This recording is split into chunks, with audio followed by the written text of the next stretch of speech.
तो अभी हम बात करेंगे अगर किसी भी जातक के लगन चार्ट में सेकंड लॉर्ड सिक्स्थ हाउस में बैठे हुए हैं तो क्या रिजल्ट मिल सकते हैं। देखिए यहाँ आपको थोड़ा अलग से जो जो कुछ भी इनकम होती है वो यहाँ कुछ एक्स्ट्रा इनकम आपको करने को देखना चाहिए जब भी सेकंड लॉर्ड सिक्स्थ हाउस में बैठा होगा।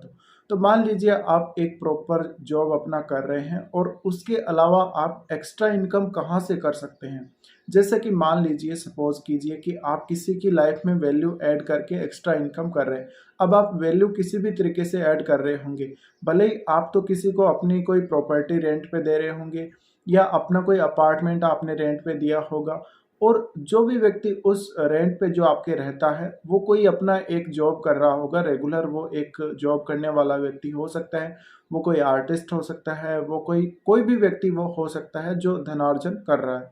तो वो अपना कहीं घर से दूर आकर और अपना कोई जॉब कर रहा है और वो रेगुलर आपके वहाँ रह रहा है और वो समय समय पर आपको लगभग मंथली आपको रेंट पे कर रहा है। तो यहाँ आपने कोई भी वैल्यू क्रिएट करी हो, आपने कोई स्पेशल कोई सर्विस दी हो, जैसे कि सभी प्रकार की जो सर्विसेज हैं मैरिज से रिलेटेड, कैटरिंग वगैरह की जो सर्विसेज हैं, जहाँ पे किसी ना किसी काम को आप वैल्यू ऐड करते हैं, किसी काम में एक्स्ट्रा आप वैल्यू देते हैं, वो सारी सर्विसेज से जो भी आप इनकम कर सकते हैं वो इसमें आती हैं। अब यहाँ सेकंड लॉर्ड जब सिक्स्थ हाउस में होगा तो मान लीजिए कोई इंग्लिश का कोई भी एक अच्छा लेक्चरर है जो कि अपने फ्री टाइम में कुछ ट्यूशन वगैरह देता है स्टूडेंट्स को, या कोई मैथ का टीचर है, कोई साइंस का टीचर है जो अपने स्टूडेंट्स को ट्यूशन वगैरह अपने एक्स्ट्रा टाइम में देता है। कोई प्रोग्रामर है जो रात के समय में अपना कोई प्रोग्रामिंग का कोई काम कर रहा है, ऑनलाइन कोई काम कर रहा है, तो वो भी इसमें आता है। इसी तरीके से कोई और फ्रीलांसिंग काम जो भी होते हैं, जितने भी होते हैं, वो इसके अंदर आते हैं। इसके अलावा आप मान लीजिए कोई एडिटिंग से रिलेटेड स्किल्स जानते हैं, या कोई भी प्रोग्रामिंग या कोई इसी प्रकार के कोई और आप एडिटिंग से रिलेटेड कोई स्किल्स जानते हैं, तो उनका आप फ्रीलांसिंग काम कर रहे हैं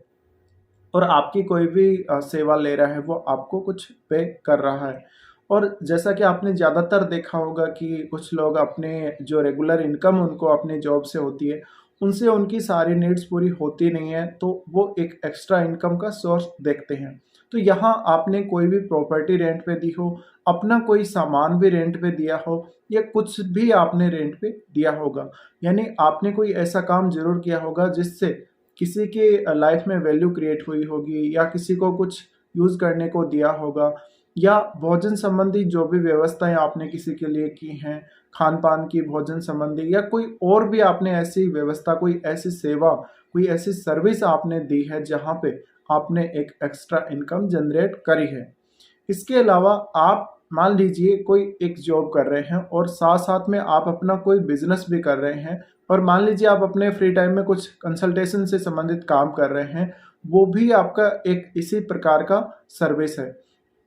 तो जब भी आपका सेकंड लॉर्ड सिक्स्थ हाउस में बैठा हुआ होगा तो जातक को इस प्रकार के कामों पर ज़्यादा फोकस करना चाहिए, और उसको अपने एक रेगुलर जो वो कोई जॉब कर रहा है, कोई इनकम अपनी रेगुलर कर रहा है, उसके अलावा एक और अर्निंग सोर्स उसको ऐसा स्टेबल ढूंढना चाहिए जहाँ पे वो अपना कोई सामान किराए पे दे रहा हो, जहाँ वो कोई ऐसा कुछ और काम कर रहा हो। इसके अलावा कोई आर्टिस्ट है जो अपने फ्री टाइम में कोई और काम कर रहा है एक्स्ट्रा इनकम करने के लिए, तो इस प्रकार के जो भी काम हैं वो इसमें आते हैं। इसके अलावा जो लोग ऑनलाइन या कोई इसी प्रकार के काम करते हैं, एक्स्ट्रा काम करते हैं, मान लीजिए कोई यूट्यूबर है जो अपने एक परमानेंट जॉब की तुलना में वो रात को अपना एक यूट्यूब वीडियो डालता है रेगुलर, और वो यूट्यूब से कुछ अर्निंग कर रहा है, तो ये भी इसी के अंदर आता है। तो जब भी आपका सेकंड लॉर्ड सिक्स्थ हाउस में बैठा हुआ होगा तो आप कोई ऐसा काम कर सकते हैं जहाँ पर आप अपने रेगुलर क्लाइंट्स ढूंढ सकते हैं किसी भी काम को करके। आप किसी को कोई सर्विस प्रोवाइड कर सकते हैं, आप विदेश में कोई सर्विस दे सकते हैं, फॉरेन में कोई सर्विस दे सकते हैं,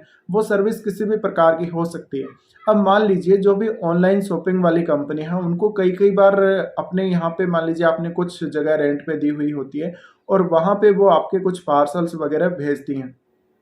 जहाँ से वो पार्सल जिन्होंने भी मंगवाए हैं, जो भी उनके कस्टमर हैं, वहाँ पर जाते हैं। तो वो भी एक तरह का इसी प्रकार की सेवा आप दे रहे। तो आप कोई भी सर्विस जहाँ दे रहे हैं वहाँ से आपको एक रेगुलर इनकम आ रही है, एक एक्स्ट्रा इनकम का सोर्स आपका जनरेट हो रहा है। तो ये जब भी प्लेसमेंट सेकंड लॉर्ड की जब 6th हाउस में होगी, तो आपको इस प्रकार की सर्विसेज पर फोकस ज़रूर करना चाहिए।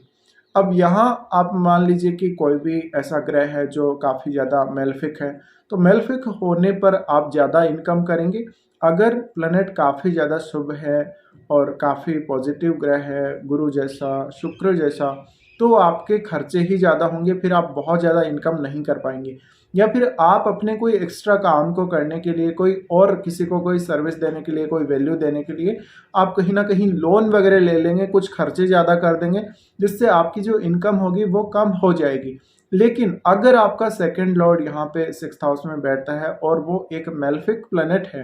तो आप बहुत कम खर्चे में भी बहुत ज़्यादा बड़ी इनकम जनरेट कर सकते हैं और आप रेगुलरली इनकम जनरेट कर सकते हैं।